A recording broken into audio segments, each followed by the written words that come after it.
இன்றைய முதல் வாசகம் இறைவாக்கினர் எசேக்கியேல் நூலிலிருந்து வாசகம்.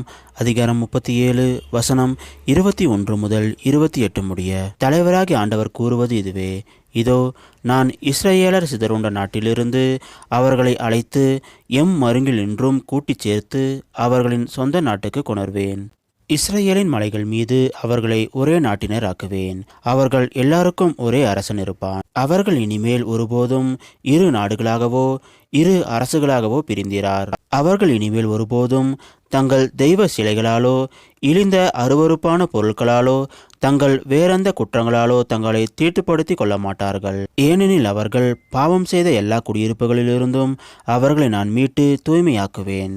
அவர்கள் எனக்கு மக்களாயிருப்பர், நான் அவர்களுக்கு கடவுளாயிருப்பேன். என் ஊழியன் தாவீது அவர்களுக்கு அரசனாயிருப்பான்.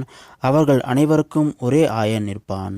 என் நீதி நெறிகளின்படி அவர்கள் நடப்பர், என் நியமங்களை கருத்தாய் கடைபிடிப்பர். நான் என் ஊழியன் யாக்கோப்புக்கு கொடுத்ததும் உங்கள் மூதாதையர் வாழ்ந்ததும் ஆகிய நாட்டில் அவர்கள் வாழ்வர்.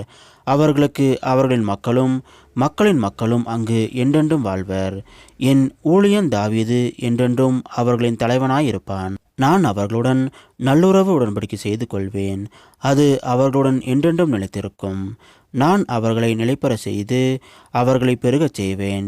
என் தூயகத்தை அவர்கள் நடுவே என்றென்றும் நிலைக்கச் செய்வேன். என் உறைவிடம் அவர்கள் நடுவே இருக்கும். நான் அவர்களுக்கு கடவுளாயிருப்பேன். அவர்கள் எனக்கு மக்களாயிருப்பர். என் தூயகம் அவர்கள் நடுவே என்றென்றும் நிலைத்திருக்கையில் இஸ்ரவேலை தூய்மைப்படுத்துபவர் ஆண்டவராகிய நானே என வேற்றினத்தார் அறிந்து கொள்வர். இது ஆண்டவர் வழங்கும் அருள்வாக்கு. இறைவா, உமக்கு நன்றி. இன்றைய நற்செய்தி புனித யோவான் எழுதிய நற்செய்தியிலிருந்து வாசகம். அதிகாரம் 11 வசனம் 45 முதல் 57 முடிய. அக்காலத்தில் மரியாவிடம் வந்திருந்த யூதர் இயேசு செய்வதைக் கண்டு அவரை நம்பினர். ஆனால் அவர்களுள் சிலர் பரிசேயரிடம் சென்று இயேசு செய்ததை தெரிவித்தனர். தலைமை குருக்களும் பரிசேயரும் தலைமை சங்கத்தை கூட்டி, இந்த ஆள் பல அரும் அடையாளங்களை செய்து கொண்டிருக்கிறானே, என்ன செய்யலாம்?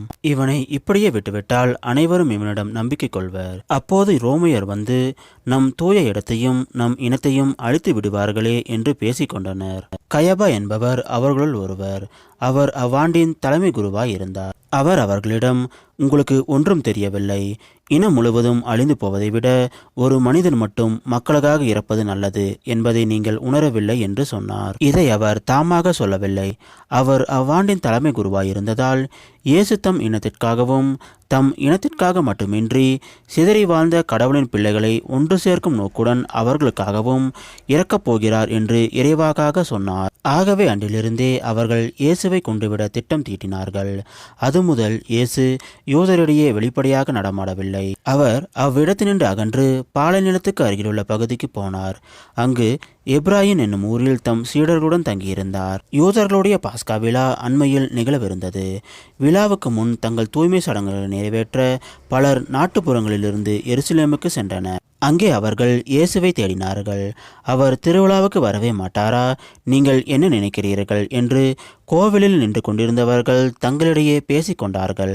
ஏனெனில் தலைமை குருக்களும் பரிசேயர்களும் இயேசுவை பிடிக்க எண்ணி அவர் இருக்கும் இடம் யாருக்காவது தெரிந்திருந்தால் தங்களிடம் வந்து அறிவிக்க வேண்டும் என்று கட்டளையிட்டிருந்தார்கள். இது கிறிஸ்து வழங்கும் நற்செய்தி. கிறிஸ்துவே, உமக்கு புகழ்.